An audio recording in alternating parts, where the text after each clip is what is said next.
देश दुनिया की अहम खबरों के लिए देश प्रदेश में आपका स्वागत है। हम बात करेंगे देश की सबसे बड़ी खबरों के साथ ही राज्यों की महत्वपूर्ण खबरों की और जानेंगे कि आज देश के दिल्ली, हरियाणा, पंजाब, हिमाचल, मध्य प्रदेश, छत्तीसगढ़, राजस्थान, महाराष्ट्र, उत्तर प्रदेश, उत्तराखंड के साथ ही अन्य राज्यों की अहम खबरें क्या रहने वाली है। और इन अहम खबरों के लिए हमारे साथ है विभिन्न प्रदेशों से हमारे संवाददाता जुड़ेंगे और सबसे पहले हम सीधे रुख करेंगे मुंबई का और बात करेंगे। हमारे साथ जुड़ रहे हैं हमारे संवाददाता राहुल पुजारी। राहुल, आज महाराष्ट्र में खासकर मुंबई में किन बड़ी खबरों पर नजर आने वाली है? जी, मैं आपको बता दूं, जिस तरह से मुंबई की बड़ी खबर की बात कर ले तो सीट बंटवारों को लेके चाहे सत्ता पक्ष हो या विपक्ष, अभी भी सीट बंटवारों को लेके बहुत पेच फंसे हुए हैं। जिससे देखिए महाविकास अघाड़ी जो गवर्नमेंट है, जो कांग्रेस और एनसीपी और उद्धव ठाकरे की शिवसेना है, उसको लेके आज अब सभी सीटों पे तो बात हो गई, लेकिन अभी भी 8 सीट ऐसी हैं और मुंबई की जो दो सीट है उनको लेके पेच फंसा हुआ है। उनका कहना है कि और उद्धव ठाकरे की शिवसेना ने 23 सीट पे दावा ठोक दिया है। पहले 18 सीट मांग रही थी, अब 23 सीट पे दावा ठोक दिया। उसको देखते हुए पेच फंस गया है। वहीं दूसरी तरफ अगर बात करें तो एनडीए की भी जो घटक दल है उनके में भी तालमेल नहीं बैठ पाया। जिससे एकनाथ शिंदे 18 सीट मांग रहे हैं लोकसभा की, उसको देखते हुए क्या नाम है बीजेपी परेशान हो गई। जिससे से अजित पवार की भी अब पार्टी आ चुकी है, वो भी 9 सीटों को मांग कर रही है और मेन 9 सीट बॉम्बे की सीट मांग रही है और जगह जगह जो अच्छी जो सीटें हैं वो मांग रही है। तो एनडीए के लिए भी सरदर्द हो गया और महाविकास अघाड़ी के लिए भी सरदर्द हो गया है। इसको देखते हुए दोनों में मंथन जारी है। अभी भी महाराष्ट्र का पेच फंसा हुआ है। जिस तरह यूपी का पेच तो सुधर हो गया, जिस तरह से कांग्रेस और सपा का समाधान हो गया और वहां भी एनडीए गवर्नमेंट ने अपनी सीट की बंटवारी कर ली। लेकिन यूपी के बाद सबसे बड़ी लोकसभा सीट अगर कोई है तो महाराष्ट्र के 58 सीट, और उसको देखते हुए यहाँ पेच दोनों तरफ से फंसा हुआ है, चाहे सत्ता पक्ष हो चाहे विपक्ष पक्ष हो। और दूसरी जो बड़ी खबर है उसको वो शरद पवार की पार्टी को चुनाव आयोग ने चुनाव चिन्ह दे दिया है। चुनाव चिन्ह जो आदमी का बनाता हुआ चुनावी चुनाव चिन्ह दे दिया गया है, उससे चुनाव आयोग से उनको मिल गया। और घड़ी के जो चुनाव चिन्ह है वो अजित पवार को पहले ही चुनाव आयोग ने दे चुके थे। जी बिल्कुल। आप जिस तरह से कह रहे हैं कि यहाँ पर अब सीटों को लेकर मामला फंसा हुआ है, अगर हम अभी फिलहाल की लोकसभा की स्थिति के बारे में अगर आपसे जानकारी चाहेंगे तो किस तरह की लोकसभा की स्थिति है और अगर यहाँ पर टोटल सीटें कितनी है और बीजेपी की तरफ से इस मामले में क्या कुछ रणनीति अपनाई जा रही है अब? मैं आपको बता दूं, जिससे 48 सीट यहाँ पे है पूरी लोकसभा सीट की, उसको लिखते हुए बीजेपी पिछली बार 22 से 30 सीट जीती थी और उद्धव ठाकरे उद्धव ठाकरे जब शिवसेना में थे तब शिवसेना थी जब उनके संग 18 सीट डिवाइड की थी और अपने घटक दलों को एक दो सीटें दी थी। लेकिन इस बार पेच इस तरह से फंस गया। अजित पवार एक बहुत बड़ी पार्टी है एनसीपी, तो इस लेके आए। एकनाथ शिंदे आ गए। एकनाथ शिंदे का कहना है कि पिछली बार 18 सीट हमने जीती थी जब उद्धव ठाकरे के संग थे, तो उनको 18 सीट चाहिए। एनसीपी अपनी 10 से 12 सीटें मांग रही है।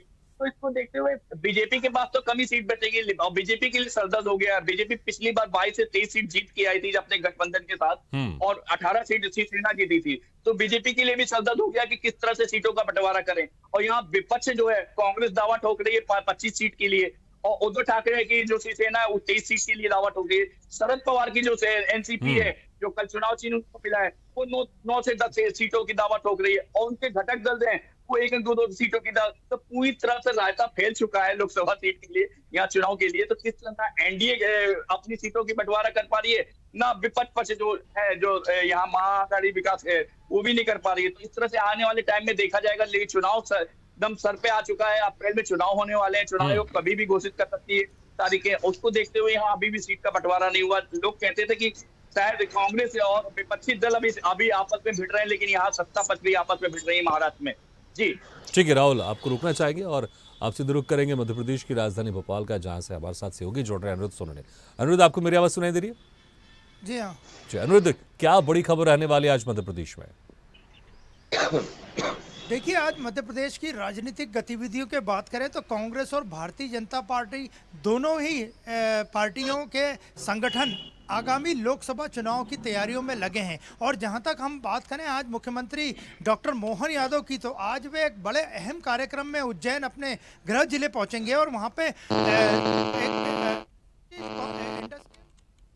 2024। इसके अलावा उज्जैनी व्यापार मेला, आज पहली बार ग्वालियर व्यापार मेले की तर्ज पे उज्जैन में भी व्यापार मेला लगाया जा रहा है, जिसका उद्घाटन डॉक्टर मोहन यादव करेंगे और विक्रमोत्सव पर्व की आपका भी आज वो शुभारंभ करेंगे, जिसमें लगभग ऐसा पार्टी दावा कर रही है, भारतीय जनता पार्टी दावा कर रही है और विक्रमोत्सव के आयोजक दावा कर रहे हैं कि 2000 साल पुराना राजा विक्रमादित्य का गौरवशाली इतिहास जो उज्जैन में बिखरा पड़ा है वो आज वापस पुनर्जीवित होगा। मतलब वो इतिहास आज वापस जीवंत रूप में नजर आएगा। तो आज मुख्यमंत्री डॉक्टर मोहन यादव जो खुद भी उज्जैन के रहने वाले हैं, आज इन सभी उज्जैन के कार्यक्रमों में महत्वपूर्ण रूप से शिरकत करेंगे। और उज्जैन का पुराना नाम उज्जैनी था, जो संस्कृत भाषा में भी है। तो आज उज्जैनी का इतिहास वापस लौटाने का दावा किया जा रहा है। तो आज काफी महत्वपूर्ण कार्यक्रम है और पहली बार उज्जैन में एक व्यापार मेले का आयोजन किया जा रहा है, जिसको लेकर आम लोगों में काफी उत्साह है, क्योंकि इस व्यापार मेले में खासकर सबसे ज्यादा जो बिक्री होने की संभावना है आयोजकों को,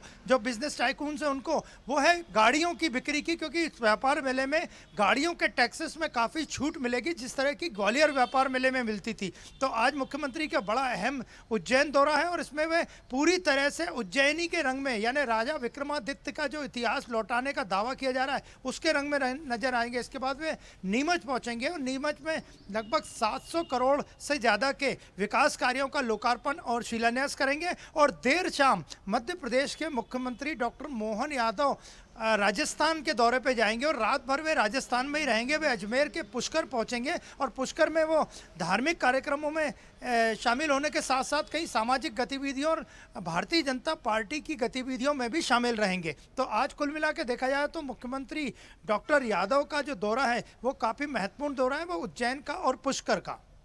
बिल्कुल अनिरुद्ध, अगर विपक्ष के खेमे की तरफ बात करें तो विपक्ष की तरफ से आज किस तरह की गहमा-गहमी रहेगी?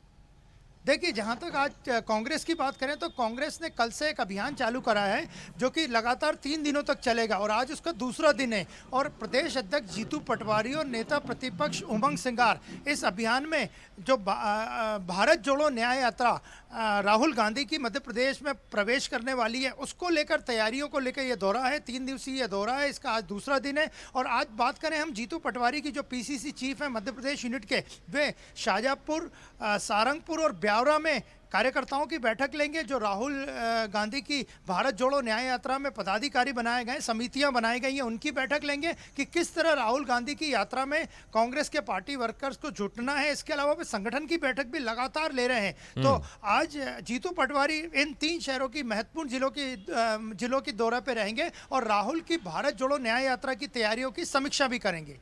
ठीक है, आपको रोकना चाहेंगे इस वक्त, आप सीधे रुक करेंगे उत्तराखंड के देहरादून का, जहां से हमारे साथ जुड़ रहे हैं ब्यूरो चीफ अवनीश गुप्ता जी। अवनीश जी, आज क्या कुछ किन बड़ी खबरों पर नजर आने वाली उत्तराखंड में? बिल्कुल भगीरथ, देखिए यहाँ पे अब चुनाव का जो है आगाज हो चुका है। कभी भी जो है यहाँ पे जो है आचार संहिता लग सकती है और जो अधिसूचना वो जारी हो सकती है।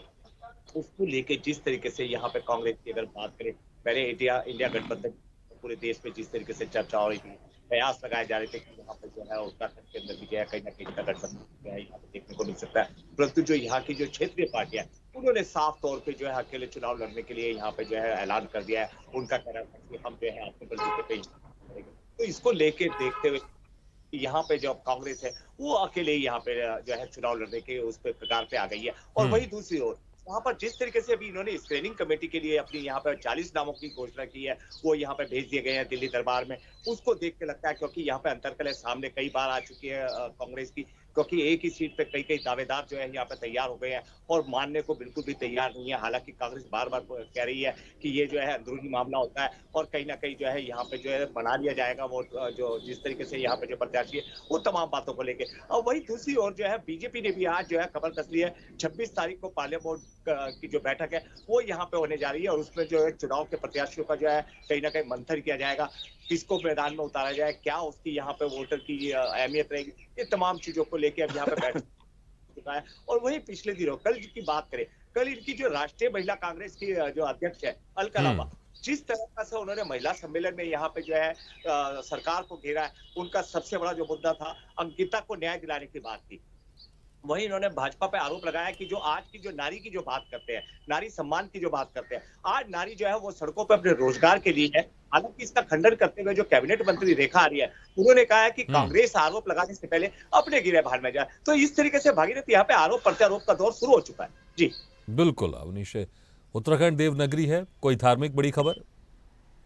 जी बिल्कुल, देखिए यहाँ पे जिस तरीके से अगर बात करें भागीरथ, यहाँ पे जिस तरीके से जो है हेली सेवा का यहाँ पे जो है यहाँ पे शुभारंभ किया गया, उसको लेके व्यापारियों के साथ साथ जो आने वाले भक्त हैं उनके चेहरे भी यहाँ पे खिले हुए हैं। और लगातार जिस तरीके से जो है हवाई सेवाओं का विस्तारीकरण हुआ है और यहाँ पे कल जो है मुनस्यारी और पिथौरागढ़ और चंपावत के लिए जो है यहाँ पे हेली सेवा दी गई है। आने वाले समय के लिए पुष्कर सिंह धामी ने जो है यहाँ पे कहा है कि जो नागरिक उड्डयन मंत्री है उनसे हमारी बात हुई है कि अब जो है यहाँ से सीधा ही जो है अयोध्या और बनारस के लिए जो है यहाँ पे जो है हेली सेवाएं शुरू हो जाएगी। उसको लेके यहाँ पे, क्योंकि चार धाम भी शुरू होने वाली है, उसको लेके यहाँ पे व्यापारियों के साथ साथ आम जनमानस के भी चेहरे खिले हुए हैं। जी मौसम की बात करें, मौसम किस तरह का है इस वक्त अभी?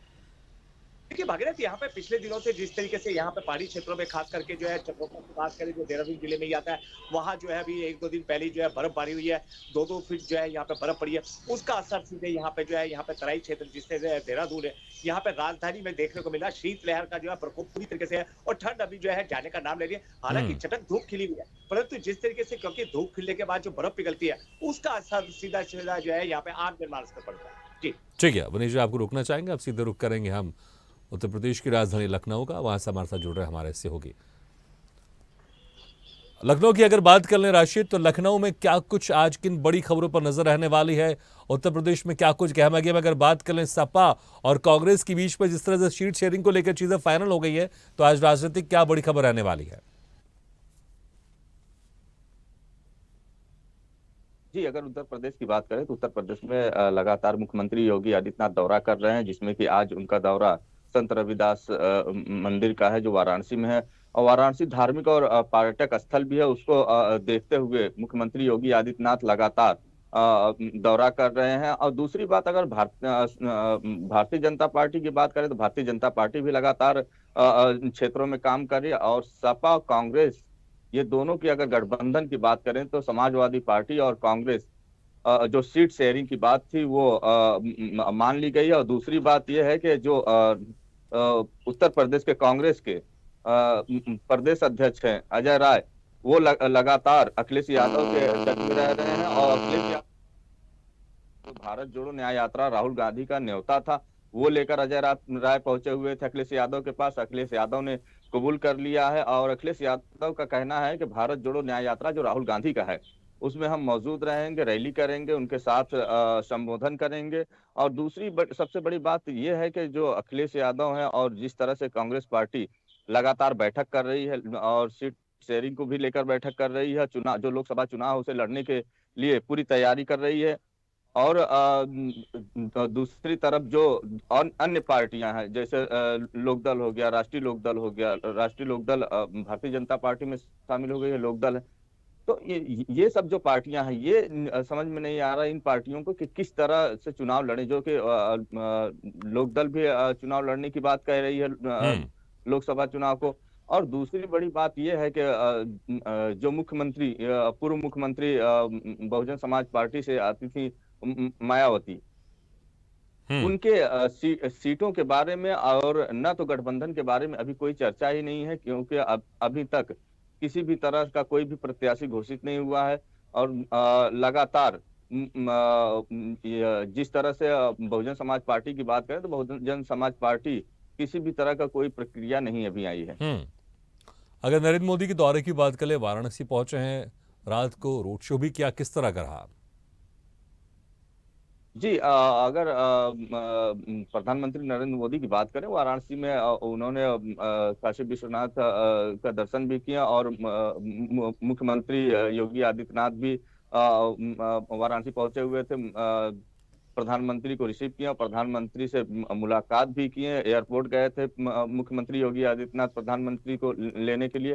क्योंकि जो प्रधानमंत्री नरेंद्र मोदी है वो जो वाराणसी है, वाराणसी उनका सांसदीय क्षेत्र है। लगातार वो वाराणसी का दौरा इसलिए कर रहे हैं क्योंकि जो वाराणसी में धार्मिक और पर्यटक स्थल है सबसे बड़ी बात है कि उसे बढ़ावा देना है। दूसरे सबसे बड़ी बात है कि जो नरेंद्र मोदी जो प्रधानमंत्री हैं, वो वहाँ के सांसद भी हैं और वहाँ के जो जनता है, वहाँ की जो जनता है उससे रूबरू भी होना है, क्योंकि लोकसभा चुनाव भी आ गया है। उसको देखते हुए जनता को भी साधने का काम कर रही है भारतीय जनता पार्टी। आज की कुछ बात कर लें, क्या कुछ आज कार्यक्रम रहने वाले हैं? प्रधानमंत्री नरेंद्र मोदी क्या कुछ सौगात देने वाले हैं?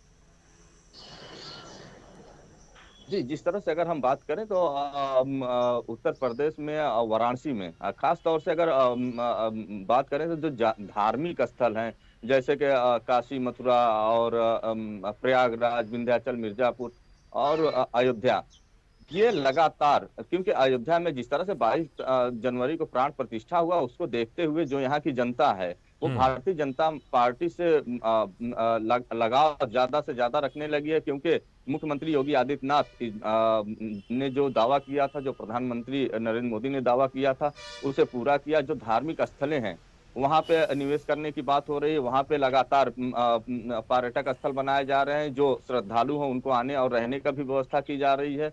किसी भी तरह का कोई दिक्कत ना होने पाए उसको भी देखा जा रहा है, क्योंकि अगर प्रयागराज की बात करें तो प्रयागराज में जो महाकुंभ होने वाला है उसको देखते हुए भी मुख्यमंत्री योगी आदित्यनाथ और प्रधानमंत्री नरेंद्र मोदी लगातार नजर बनाए हुए हैं। बिल्कुल राशिद, अब हमारे साथ बने रहिए। एक बार फिर से रुक करते हैं मुंबई का, हमारे साथ लगातार जुड़े हुए राहुल, जिस तरह से आपने बताया कि सीट शेयरिंग को लेकर अभी मामला दोनों जगह फंसा हुआ है, चाहे अगर हम एनडीए की बात कर लें या इंडिया गठबंधन की बात कर लें, लेकिन बीजेपी ने यहाँ पर 370 खुद का एक 370 प्लस का नारा दिया है। अगर यहाँ पर पिछले बार के मुकाबले बीजेपी जितनी सीटें लड़ी थी उससे कम लड़ेगी तो फिर बीजेपी का 370 का जो खुद का टारगेट है वो यहाँ पर पूरा कैसे होगा? मुश्किल हो जाएगी। भागीरथ जी, आप एकदम ठीक कह रहे हैं, लेकिन जिस तरह से बीजेपी ने एक पार्टी को लाके सरदर्द पैदा कर दिया, जिस तरह अजीत पवार को अपने एनडीए में शामिल किया, उसके बाद सीट बंटवारे को लेकर काफी पेच फंस गया। और महाराष्ट्र ही ऐसा राज्य है जहां पे बीजेपी के परफॉर्मेंस पे संदेह किया जा रहा है, क्योंकि जिस तरह से उद्धव ठाकरे की पार्टी मराठाओं को लेकर जिस तरह से राजनीति करती है और एकनाथ शिंदे की पार्टी राजनीति, दोनों के टकराव के बीच में एनसीपी दो पार्टी में बट गई, बट चुकी है। तो उसमें सीटों का बंटवारा होगा तो कहीं ना कहीं बीजेपी को डेंट लगेगा और कहीं ना कहीं बीजेपी की सीटें जो पिछली अब मराठाओं की बात करें, लेकिन जिस तरह से भी 10% आरक्षण दिया गया है मराठाओं के, आपको क्या लगता है उसका असर होगा यहाँ पर? उसका असर यहाँ पर बीजेपी या फिर एनडीए को फायदा होगा उसका असर? क्योंकि हालांकि मराठाओं की तरफ से कहा जा रहा है कि 10% हमें ओबीसी में से आरक्षण चाहिए, क्योंकि ये मामला कोर्ट में फंस सकता है। जी, इसी मराठा जितने समुदाय के लोग हैं वो नाराज हैं, क्योंकि 2 बार पहले भी मराठा राज्य पास कर दिया गया था विधान परिषद और विधानसभा को लेके, लेकिन सुप्रीम कोर्ट में जाके लुढ़क गया था। उनका यही कहना है कि कहीं ना कहीं आप हमको कुछ करने के लिए लोकसभा चुनाव आ गया है, इसके मद्देनजर कानून ने पास किया है। हमको ओबीसी आरक्षण में से ही 10% का आरक्षण चाहिए और उनकी मांग है। इसको लेकर जो नेता हैं जो मराठा के नेतृत्व कर रहे हैं, मनोज जयरंगे पाटिल, अभी भी भूख हड़ताल पे हैं। उनका कहना है कि मुझे आरक्षण किसी भी हालत में चाहिए और भी ओबीसी में से चाहिए। उसको लेके एक तरफ बीजेपी खुशी मना रही थी और एनडीए खुशी मना रही थी कि हमने मराठा आरक्षण को पास कर दिया और हो सकता है लोकसभा सीट में ज्यादा नंबर पा जाएंगे, लेकिन इसका उल्टा पड़ गया। मराठा आरक्षण जैसे ही पास करने के बाद उनका कहना है कि 2 बार पहले भी फैल चुका है सुप्रीम कोर्ट के पटल पे। बिल्कुल, तो देखना होगा इस तरह के मामले में किस तरह से बीजेपी इसको मैनेज करती है, एनडीए की सरकार इसको मैनेज करती है। और सीट शेयरिंग का मामला तो आपने बताया यहाँ पर जरूर फंसा हुआ है। यहाँ पर बिल्कुल यहाँ पर रुकना चाहेंगे, एक बार फिर से सीधे रुक करेंगे मध्य प्रदेश की राजधानी भोपाल का। हमारे साथ लगातार बने हुए अनिरुद्ध सोरेन। अनिरुद्ध, देखिए कुछ समय बाद राज्यसभा चुनाव भी होने वाले हैं, उसके बाद फिर कुछ महीने बाद लोकसभा चुनाव भी होने वाले हैं। इन दोनों चुनाव को लेकर किस तरह की गहमागहमी है मध्य प्रदेश में? देखिए, लोकसभा चुनाव को लेकर कल भारतीय जनता पार्टी में दिन भर मैराथन बैठकें चली, जिसमें सभी मध्य प्रदेश की यूनिट के मोर्चों को, प्रकोष्ठों को, उसके संयोजकों को, पदाधिकारियों को बुलाया गया था। और पार्टी ने एक बड़ा अहम फैसला लिया है कि हर बूथ पे 370 वोट बढ़ाए जाए। यानी भारतीय जनता पार्टी की मध्य प्रदेश की बात करें तो 65,000 से ज्यादा बूथ है। अगर एक बूथ पे पार्टी जैसा दावा कर रही है कि 370 का, उन्होंने कार्यकर्ताओं को, पार्टी वर्कर्स को, बूथ मैनेजमेंट के कार्यकर्ताओं को और बूथ पे जो काम करेंगे वर्कर्स उनको दिया है। तो 370 वोट अगर एक बूथ पे बढ़ते हैं तो 65,000 से ज़्यादा बूथ भारतीय जनता पार्टी के मध्य प्रदेश में उन्होंने अपने एक्टिव में 2023 में एक मेगा ड्राइव भी चला था। तो भारतीय जनता पार्टी की बात करें तो वो आगामी लोकसभा की मध्य प्रदेश की 29 सीटों के लिए अभी से ही बड़े सधे हुए कदम रख रही है और पार्टी लगातार बूथ स्तर को मजबूत करने पे लगातार जोर दे रही है। और सारी बैठकों में भले से वो मुख्यमंत्री हो या लोकसभा के प्रभारी डॉक्टर महेंद्र सिंह और सतीश उपाध्याय, वो सभी केवल फोकस कर रहे हैं कि बूथ पे किस तरह से वोटिंग का परसेंटेज बढ़ाया जाए। और पार्टी का दावा है कि इस बार मध्य प्रदेश की 29 सीटों पे 10% ज्यादा वोट हासिल करने में भारतीय जनता पार्टी की मध्य प्रदेश यूनिट ठीक है, तो लोकसभा मध्य चुनाव प्रदेश में भी लगातार कामयाब रहेगी। चाहे राज्यसभा चुनाव है, लोकसभा चुनाव है, इसको लेकर गहमा गहमी दोनों पार्टी की तरफ से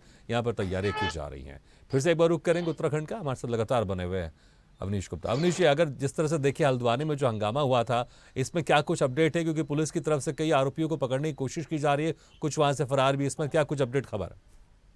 जी बिल्कुल, देखिए भागीरथ, यहाँ पे जिस तरीके से वो जो हंगामा हुआ था और कई लोगों को जो है यहाँ पे जो है चोटें भी आई थी, कुछ लोग जो है डेथ भी हो गई, उनको लेके यहाँ पे पुलिस लगातार जो है यहाँ पे जो है चिन्हितकरण कर रही थी। काफी लोग जो है इसमें जो वांछित अपराधी थे उनको यहाँ पे धरपकड़ भी की गई है। और हालांकि जो मास्टरमाइंड कहा जा सकता था उसकी भी जो है यहाँ पे संपत्ति को कुर्क कर दिया गया था भारी पुलिस।